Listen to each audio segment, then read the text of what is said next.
wanted to put together a little video for the lesson for today. What I want you to do first before I teach you anything new is to do this bell ringer. And after you get it done, bring it up to me. I'll get you some feedback and we'll see how that's going for you. Okay, pause the video. No need to write every question down. Just record your responses on a piece of paper and bring those up to me. All right, now that you've had a chance to kind of recap the information that was in yesterday's lesson, I want you to take a minute to look at the three triangles on this page here, and this is in your handout. So I have a space here to make some observations, but before we actually make those observations, we're going to have to do a little bit of thinking, a little bit of calculating. So the triangle on the left here has a right angle, a 53-degree angle, and we're supposed to try to find the measure of angle A. So if we add the 90 and 53, we get a sum of 143. And knowing that triangles have a sum of 180 degrees, I'm just going to subtract that, and that gives me 37. So that means the measure of angle A has to be 37. Okay? Let's use a similar concept here on this middle one. So 90 plus 70 would be 160. And if I subtract that from 180 degrees, that gives me 20 degrees. And so the measure of angle A here would be 20 degrees. Okay. Last one, 90 plus 60 is 150. And if we subtract that from 180, that'll give us the measure of angle A, which in this case would be 30 degrees. All right, now we've been doing this for about a whole unit now. What I want to do is highlight a few numbers on each of these drawings here, each of these diagrams. And you should be able to notice a pattern with the two numbers that I'm highlighting. In terms of, what is their sum? What do they add up to? Well, this first triangle on the left, 50 plus 37, those two angles add up to 90 degrees. On the second triangle, 70 plus 20, those also have a sum of 90 degrees. So those are complementary angles. And then the same is true here on this third set. So anytime you have a right triangle, the other two angles inside that triangle are always going to have a sum of 90 degrees. And that will be every single time we have a right triangle.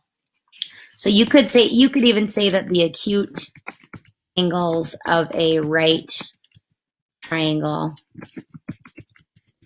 are complementary. That's another way to say that same relationship. All right. So that's a pretty nice little, I don't know, I think it's a nice time saver. So like, I'll just give you a quick example. If you had a right triangle and, whoops, I don't know what that was, weird. All right, and we knew it was a right triangle and we knew that this was, say, 10 degrees. Okay, very simply, all you have to do is take 90 minus the one they give us. So 90 minus 10 would be 80. That would be an 80-degree angle. Okay, if that confuses you, add up the two angles, subtract it from 180. It still works the same way we've been doing it. It's just a quicker way to get to the same objective that we've been trying to accomplish the last unit. We can just do it quicker now. Okay. There's one other angle pattern here I want to talk to you about. And really a lot of this, again, we're just using what we know to help us learn more. Okay, so the way this one is set up, we have 80 degrees on the exterior. Well, these two angles are a linear pair. So I know that this interior angle is 100 degrees. Okay. Same relationship is true over here to the left. That's a linear pair. And so we know that this would have to be 60 degrees because linear pairs are supplementary. That leaves 20 degrees for this last interior angle.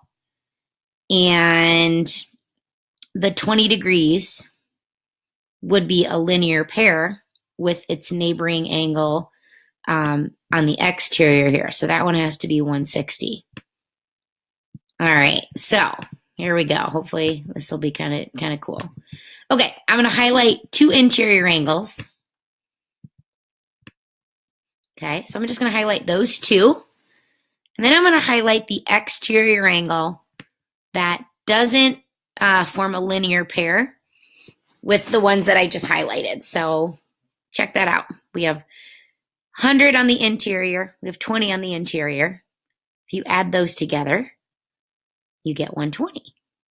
Is it a fluke? Well, let's see. Let's try the other ones. Okay, so let me do a different pair. I'm going to highlight these two angles, the 60 and the 100. All right, those two are interior angles. I'm going to highlight the exterior one that doesn't create the linear pair with it. Same relationship is true. 60 plus 100 is 160. And let's check the third one. This 20 and this 60 do not form a linear pair with this one. Well, 20 plus 60 is 80. So this is kind of a cool, I don't know, I just think it's a cool little shortcut. So this 80-degree angle is what is called a remote exterior angle. All right, and it's remote because if you look at the other two ones that I've highlighted, a remote exterior angle is the angle, let me move that down, the angle that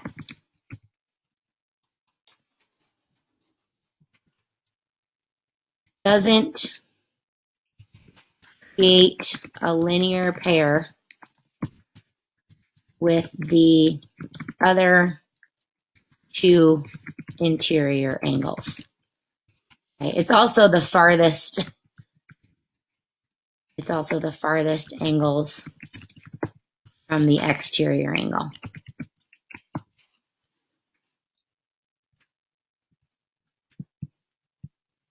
So like this 80 up here is a remote exterior angle because it's the furthest one, both visually and in terms of creating the linear pair. It's not the one that creates the linear pair with the 20 and the 60. All right, here's just another one.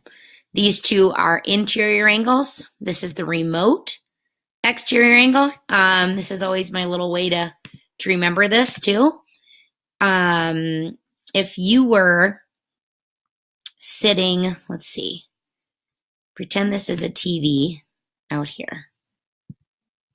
Okay, here's your TV. You wouldn't need a remote if you were standing right here. You'd be close enough to the TV, you wouldn't need the remote. Okay, but if you were standing over here or here inside that triangle, you would need the remote control because we got to push all these buttons to change the channel. So remote angles are the ones that are farthest from the one that we're dealing with on the exterior. And the nice thing is if we add up the two interiors, it gives us the exterior. So the measure of the remote exterior angle is equal to the sum of the two remote interior angles.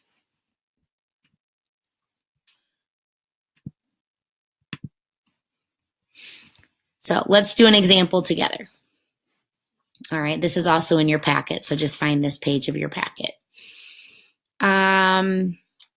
You have a picture here where this is our remote exterior angle. And we know that if we add the interior angles, if we add these two together, we can set that equal to the exterior angle. So I know that x plus 70 has to equal 2x minus 5. All right, we'll just do a little algebra here. So I'm going to subtract x on both sides. And so we get 70 equals x, or 70 equals 1x minus